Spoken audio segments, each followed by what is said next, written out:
a few students from our STLP group, because on our project we are doing, they want to expand it a little bit and add a little technology to it as part of their project.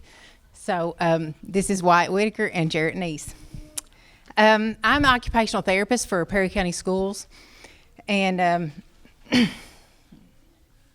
we decided that we had a few students in our classrooms that had difficulties with transitions. We work with various disabilities and various severity levels, so there was times that we had students that would transition from our special ed rooms to the mainstream classrooms, and they would have trouble with that change. So we have a suite at East Perry that has 4 classrooms in it and has a U-shaped hallway. And those 4 classrooms are, we have an FMD unit, an autism unit, a collaborative unit, and one that is partially collaborative. But those 2 collaborative have the students that are working on their transitions. We have noticed in the last the last year, that as our students are going more into the mainstream classroom, we're having a little disruption, and we end up in the hallway, in the floor, and we end up staying there until we can get them to get up with us and go on out. So in order to remedy that, we wanted to address a sensory input, because in the past, when I work with my students, when there's a transition problem, we try to work with transition activities, transition songs, or transition objects. So, and the ones that were most successful were the sensory ones. So we decided that a sensory wall, which would make it at eye level, that would maybe prevent them from going to the floor first, because if they had a task that they knew they were going to do on the way out of the classroom and into the main hallway, that they may stay alert, stay up, and interactive with those boards.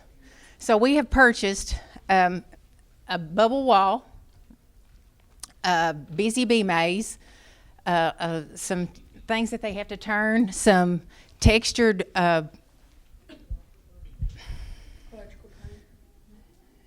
not on this part one.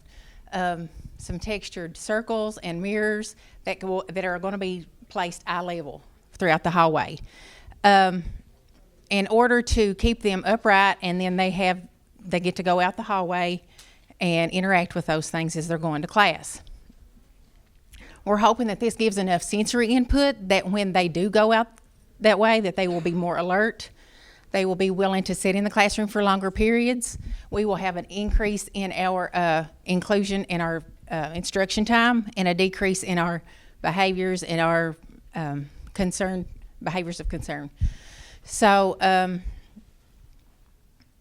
the way we're going to measure it is hopefully through decrease in behaviors and the length of our instruction time being increased.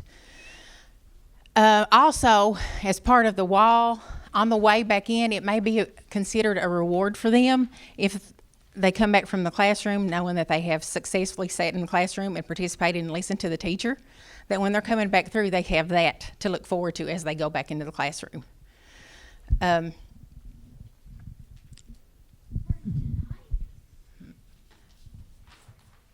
But anyway, that's basically what our project is. There's not a whole lot to it. It's just we really want to engage these students more.